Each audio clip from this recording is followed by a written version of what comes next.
अगर आपको कोई कहे कि आपको एक लाइट हाउस को गार्ड करना है और इसके बदले आपको करोड़ों रुपए मिलेंगे, ऐसी ही एक नौकरी है जिसकी एनुअल सैलरी 1 करोड़ रुपए है, लगभग 30 करोड़ रुपए, वो भी सिर्फ एक लाइट हाउस को गार्ड करने के लिए। सुनने में तो यह जॉब आपको बहुत अच्छी लग रही होगी, लेकिन इसमें अच्छी खबर के साथ साथ बुरी खबर भी है। बुरी खबर को सुनने के बाद आप इस जॉब को करने के बारे में सोचेंगे भी नहीं। इस जॉब की अच्छी खबर यह है कि जब आप यहाँ काम करेंगे तो यहाँ आपका कोई बॉस नहीं होगा जो आपको ऑन ऑर्डर दे या आपके ऊपर नज़र रख सके। यहाँ आप जब चाहे तब उठ सकते हैं और जब चाहे सो सकते हैं, जब मन करे तो काम कर सकते हैं और जब मन करे तब आराम कर सकते हैं। यहाँ आप फिशिंग एंजॉय कुछ भी कर सकते हैं। बस आपको इतना ध्यान रखना है कि लाइट हाउस के ऊपर वाली लाइट सही से काम करती रहे, और इस काम के आपको साल के पूरे 30 करोड़ यानी महीने की सैलरी 1 करोड़ से ज़्यादा है। तो ये तो थे इस जॉब के पॉजिटिव पॉइंट्स। अब बात करते हैं इसके नेगेटिव पॉइंट्स की। लाइट हाउस को गार्ड करना दुनिया की सबसे खतरनाक जॉब है, क्योंकि ये समुद्र के बिल्कुल बीचों बीच लोकेटेड है। तो अगर आप भी इस नौकरी के लिए अप्लाई करने की सोच रहे हो तो इससे पहले ये बात ज़रूर जान ले जो हम आपको आगे बताने जा रहे हैं। पहली बात तो ये है कि यहाँ आप बिल्कुल अकेले होंगे और आपसे यहाँ बात करने वाला कोई नहीं होगा। यहाँ तक तो फिर भी ठीक है, क्योंकि अकेले रहकर भी गुजारा किया जा सकता है। लेकिन सबसे खतरनाक बात यह है कि इस एरिया में खतरनाक समुद्री तूफान आते रहते हैं और इन तूफानों की लहर कई मीटर तक ऊंची होती है। ये इतनी ऊंची होती है कि टावर तक भी लहरें पहुंच जाती है, इसलिए यहाँ जान जाने का खतरा हमेशा बना रहता है। ये फोटो एक रेस्क्यू ऑपरेशन के दौरान ली गई थी। इसमें साफ देखा जा सकता है कि लाइट हाउस गार्ड किस तरह से खतरनाक तूफान से घिरा हुआ है। ऐसी सिचुएशन में यहाँ जान भी जा सकती है। लेकिन इस अजीबोगरीब जॉब को देखकर आपके मन में यह सवाल ज़रूर आ रहा होगा कि आखिर इस लाइट हाउस को बनाने का मकसद क्या है। इस बात को समझने के लिए हमें पुराने ज़माने में जाना होगा, जब सफ़र के लिए ना तो कोई सड़कें हुआ करती थी और ना ही गाड़ियाँ। तो लंबे सफ़र के लिए सबसे बेस्ट तरीका एक ही था, और वो था पानी। इसी दौर में कैप्टन मार्सिस नाम का एक बहुत ही ज़बरदस्त सैलर था, जो अपने खतरनाक समुद्री सफ़र के बारे में जाना जाता था। वह अपना ज़्यादातर समुद्री सफ़र रात में करता था।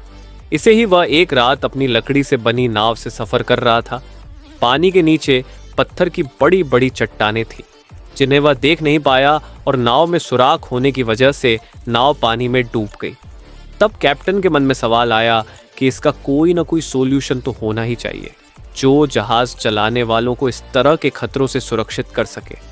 लेकिन ये सिर्फ एक मात्र प्रॉब्लम नहीं थी। दूसरी सबसे बड़ी प्रॉब्लम ये थी कि पुराने ज़माने में जब सेलर्स खुले समुद्रों में सफ़र करते थे तो उनको कुछ पता नहीं चल पाता था कि आगे ज़मीन कितनी दूर है और वहाँ तक पहुँचने का रास्ता कौन सा है। जीपीएस या अन्य कोई एडवांस सिस्टम नहीं होने की वजह से इस दौर में सबसे बड़ी समस्या नेविगेशन की थी।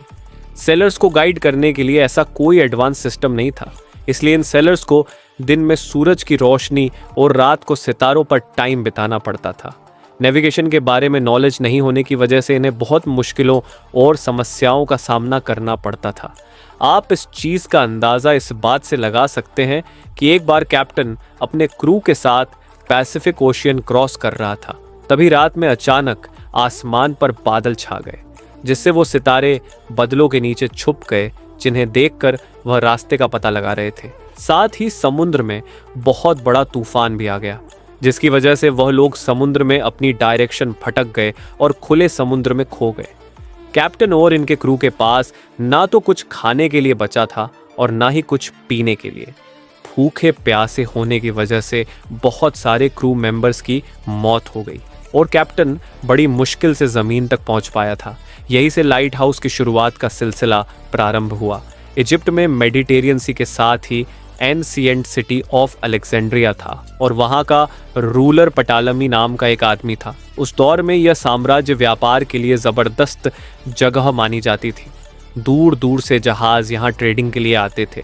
लेकिन इस किंगडम के रूलर के लिए एक समस्या काफ़ी समय से परेशान कर रही थी। समस्या ये थी कि शिप्स को शहर के किनारे तक पहुँचने के लिए जहाँ से गुजरना पड़ता था, वहाँ पानी के नीचे पत्थर की बड़ी बड़ी चट्टानें थीं।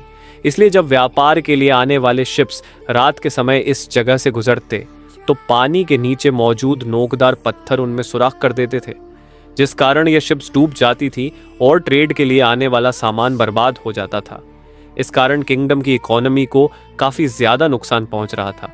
इस समस्या का हल निकालने के लिए किंग पटालमी ने उस दौर के सबसे एक्सपर्ट आर्किटेक्चर स्ट्राइड को बुलाया और इस समस्या के समाधान के लिए उसकी हेल्प मांगी।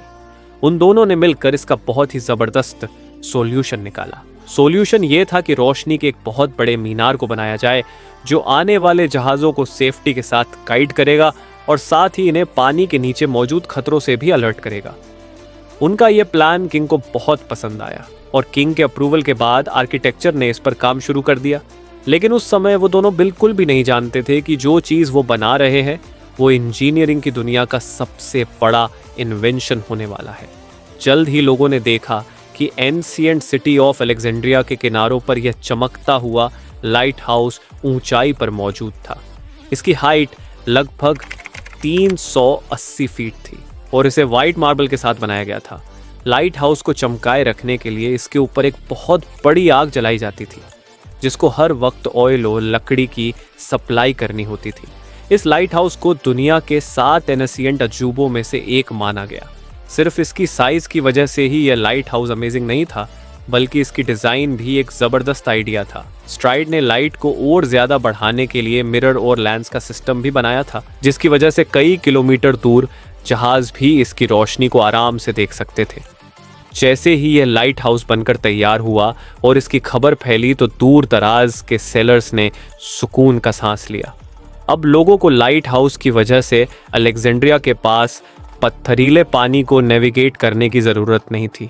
दुनिया का यह पहला लाइट हाउस सेलर्स के लिए सेफ्टी का सिंबल बना और फिर यही से लाइट हाउस का कॉन्सेप्ट पूरे विश्व में फैल गया।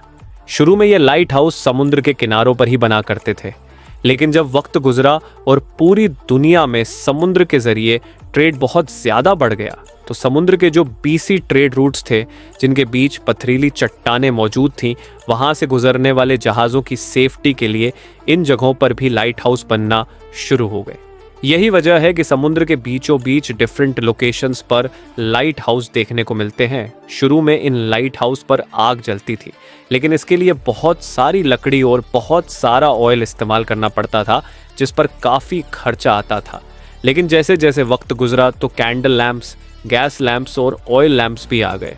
लेकिन समस्या फिर वही थी कि आग की लाइट इतनी ज़्यादा ब्राइट नहीं थी।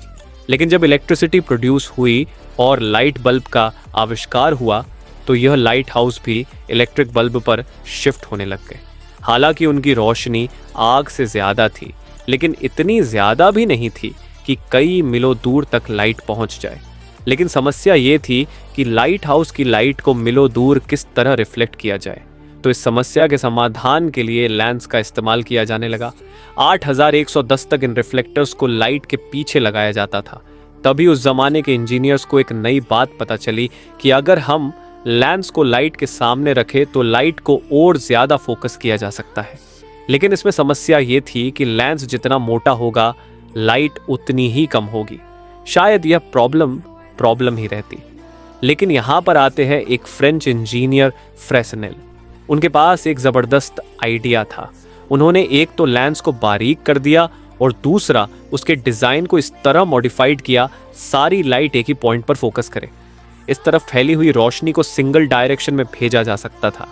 आज फ्रैक्शनल लेंस ने लाइट हाउसेस को अपग्रेड कर दिया है और अब लाइट को मिलो दूर से भी आसानी से देखा जा सकता है और इस तरह लाइट हाउसेस की हेल्प से जहाज़ों को खतरे के बारे में पता चल जाता है। तो हमें कमेंट करके बताएं कि आप लोगों को यह वीडियो कैसा लगा। आप लोगों को यह वीडियो पसंद आया होगा तो इस वीडियो को ज़्यादा से ज़्यादा लाइक और चैनल को सब्सक्राइब ज़रूर करें और कमेंट करके बताएं कि आपको नेक्स्ट वीडियो किस टॉपिक पर चाहिए।